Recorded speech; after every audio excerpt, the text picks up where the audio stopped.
Ha! Did I scare you? Oh, come on, it's October. It's the ooky, spooky, scary month, and the Iconic channel won't miss out on that. So for the month of October, I'm going to deliver you all some scary-ish videos. Now, they're not gonna keep you up at night or anything. Don't be expecting the Blair Witch Project or something. I myself am a wuss. I can handle that. So to kick off the season, I decided to put some of my OCs in Horror AU. Disclaimer though, I'm not a writer. I'm not really a storyteller type of artist. So keep your expectations low, you know? Anyways, enough with the yapperoni, let's get into it.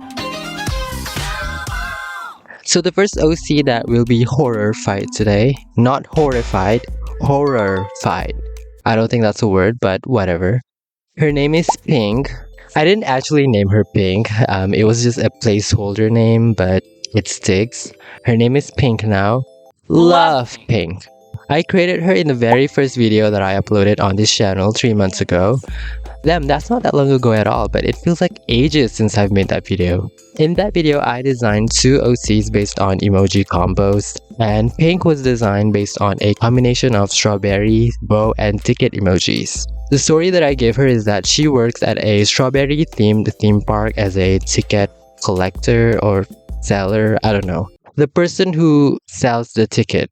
That's all the backstory that I gave her, and you know, based on the drawing, we can assume that she has a bubbly and cheerful personality. And that's like one of the reasons why I chose to horror fight her alongside her pink color palette. The contrast is interesting, you know, it's something that we see a lot in anime. Madoka Magica is the most popular example that comes to mind. There's also School Life, which upon first look just seemed like a typical slice of life moe anime, but oh boy.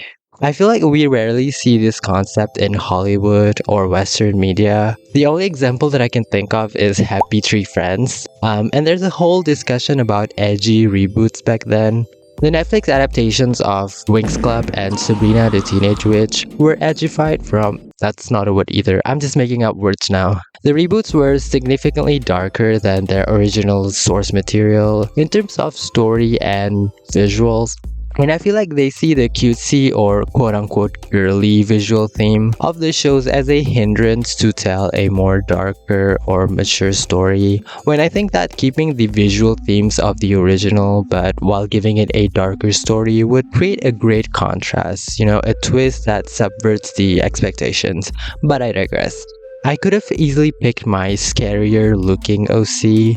They're not really scary, but you know, scary adjacent, like the demon monster or I guess sexy demon guy would count. By the way, someone by the name of Minor Kitten suggested to name the demon monster Chico, and I think that's a suitable name for them, so thank you for your recommendation.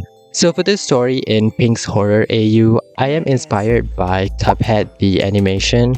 I never played the game, but I watched a few episodes of the Netflix series. But I remember in, I think the first episode, the Cubs go to a carnival and eventually they found out that the carnival is a front for the devil to steal the souls of the people who go there. So I am stealing that story or inspired by that story for Pink. She works at a strawberry theme park that harvests the souls of the attendees. Does she work for the devil, or is she the devil herself? She devil by night? I don't know, it's up for interpretation. As for the drawing, I drew 2 sides of her. It reminds me of those edgy deviant art drawings. There are 2 sides of me. Overall, I'm really proud of how the drawing came out, but I'm not really sure about the background. I really need to do more studies on drawing background and composition as well, because I think that's another aspect of drawing that I'm quite weak at. Maybe I should just quit art. Anyways, here is Pink's Horror AU. Let me know what you all think in the comments. Next up, our big boy biker is making a comeback. My man Wes is here to be horrified. I don't really bring up my personal OCs that much in my videos. Let me know if you all want a video on them. Maybe I will finally give them stories instead of, you know, them just existing as sims with no purpose. Wes is just an eye candy, to be honest. When I made him, I was really into biker guys, and I think he looked really cool, so I kept drawing him. But I never really explored his backstory or lore. I never even designed a face for him. He's always drawn with the helmet.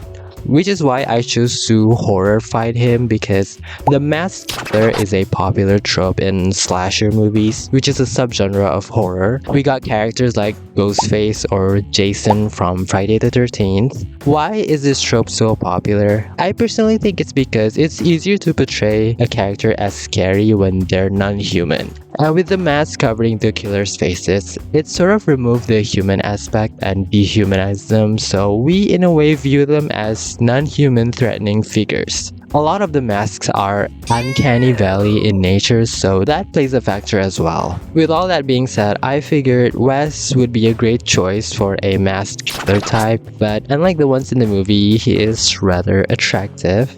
Or, some of you might be attracted to Michael Myers, I don't know. But Wes being hot could be like a trap to lure in victims. He would offer rides to people or pretend that his bike has a mechanical problem and ask for help. And his charm makes him irresistible. Basically, he murders with risk. So West's horror AU story will follow an investigative journalist who was tasked to investigate the murder case that's been happening in Braxton. Editing Kian here, apparently investigative journalists don't really investigate crimes of this nature like murder. There are special cases where they do, but they mostly investigate corruption cases by big companies. I thought I should let you all know.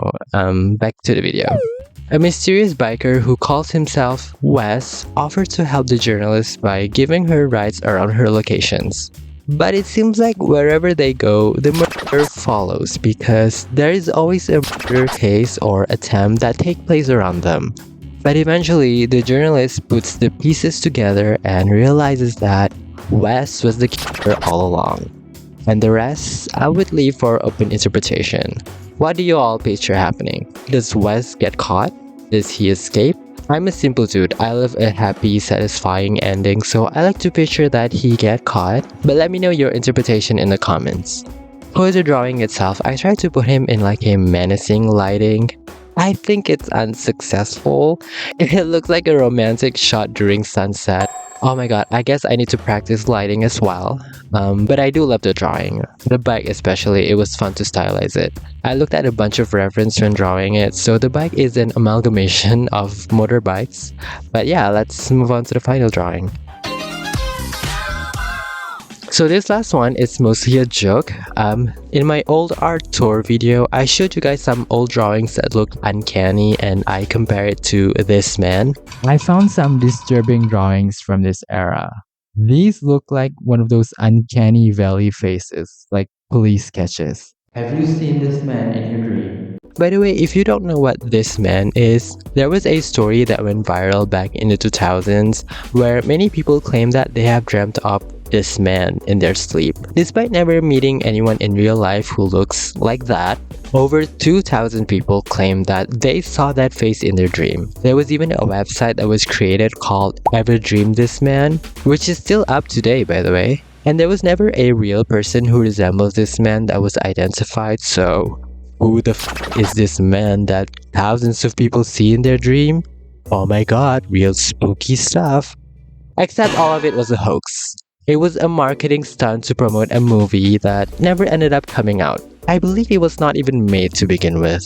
I made the joke that the drawing looks uncanny and resembles this man. The drawing was actually of my OC Mickey. I was in my anime/realism art style era, so that's why he ended up looking like that. So I wanted to bring him back and put him in this poster. I tried so hard to make him look uncanny, but why he kinda... anyways, this was just for fun, but I figured I wanted to share with you all. Though be careful, he might just appear in your dream tonight. So that is me putting 2 of my OCs in horror AU. Let me know what you think in the comments, your ideas, what type of videos you all want to see for October. I've got some ideas in mind, but I also want to know what type of content you all want to see. If you have been watching up until this point, thank you, and I'll see you next time.